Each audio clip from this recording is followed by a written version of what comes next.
In secret, on a dark and mysterious world known as Exegol, Sith cultists work from the shadows in massive foundries and shipyards to build what they hope will become the ultimate turning point in the story of rebellion.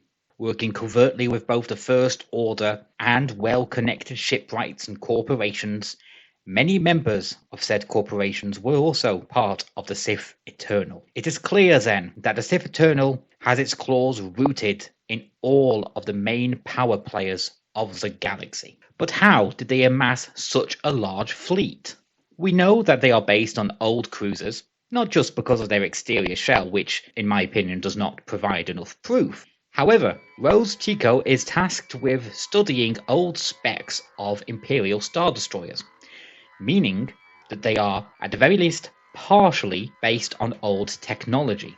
The Sith have always been interested in superweapons. It is stated in various sources that the Mandator-class Star Dreadnought, as seen in Last Jedi, was the testbed for the Axle superweapon that the Sith Eternal have on their Xystons. The First Order also had another tool, the battering ram cannon, also from Last Jedi. That weapon was said to be miniaturized Death Star technology, meaning that Death Star technology was being researched by the First Order, and therefore by extension the Sith Eternal. To me, this functions as foreshadowing, be it intentional or not, and of course Starkiller Base, though we know for a fact that was more of Hux's dream pet project than something commissioned or directed by the Sith Eternal. With this, we can therefore understand that the superweapon was not ready to be used by the time the Mandator class was built. If it was in fact a testbed, it must have been near completion. So it was well on its way to completion within the time frame of between Last Jedi and The Rise of Skywalker. Also, the visual depiction of how the weapon fires, visually to be cruder, more unstable. It shares many visual similarities, though, with the Mandator's weapon, in the way it fires bursts. The main laser burrows into the crust of a planet, reaching its core, and causing it to then explode. Perhaps this was a lesson learned from the devastating destruction of Starkiller Base at the hands of the Resistance in The Force Awakens. With that understanding, we can therefore safely assume that the Eternal had access to all of the First Order's data without them even knowing it. Furthermore, given the name, I would assume that only Allegiant generals would have known about the Sith Eternal. It's possible that Brendel Hux knew about the Sith Eternal and that he would have passed on that information to his son one day. Ironically, for Armitage, of course, he had his father murdered. So, what about logistics then? Finding Exegol is difficult, getting there even more so. The presence of the Steadfast, however, shows us that coordinates can be sent and shared by the Eternal. And furthermore, shown again when Rey, using the Wayfinder, shares nav beacons and data points for the Resistance and, by extension, the Citizen Fleet to join her on Exegol and defeat the Eternal. Of course, the construction of 1,050 ships, especially extremely advanced and experimental ones, as the Xyston, won't be easy, and it will take massive amounts of resources. We can therefore assume safely, due to how long they have been in construction, that they were underground farms and potentially even mines, though I will assume that there were no mines or that they were long depleted before Palpatine's time due to the age of the planet. This makes for far more interesting scenarios. Before getting to the good stuff, we can't ignore people.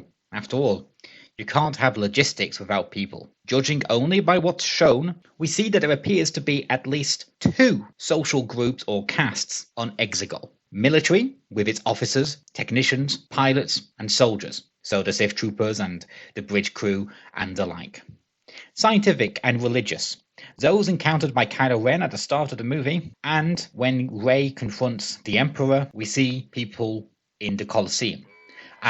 For simplicity, are just going to assume that those 2 are the same.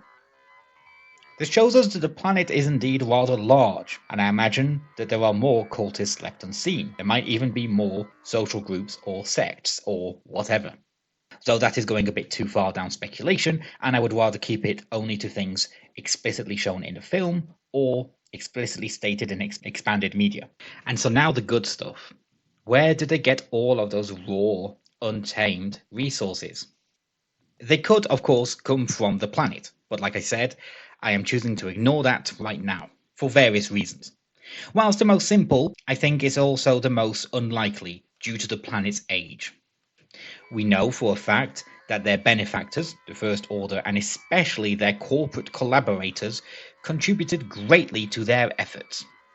This alone, I think, is sufficient, especially for the time frame of over several decades. However, I think a good chunk of their at least initial resources would come from recycled Imperial Star Destroyers, specifically ISD-1s. At the height of the Empire, they had, give or take, 25,000 Star Destroyers. The Xystons are, however, said to be 1.5 times larger, therefore they cannot be a simple retrofit. And so with all that, I think the most logical case, Xystons, was designed early in the Galactic Civil War. Based on the then peak of technology, the ISD-1, the Xystons, initially built with recycled or reforged ISD-1s, built en masse, waiting for the axial laser cannon to be ready. Then, near the end of the war, I would not be surprised if a portion of all decommissioned or damaged Imperial assets found its way to Exegol. Post-war, it would be very interesting if the Military Disarmament Act also sent many derelicts to Exegol behind the New Republic's back. We know, after all, that many of the benefactors of the First Order, and especially the Sith Eternal, are involved with the higher echelons of New Republic society, built in the shadows, far away from the prying eyes, out of junk that no one would think twice about.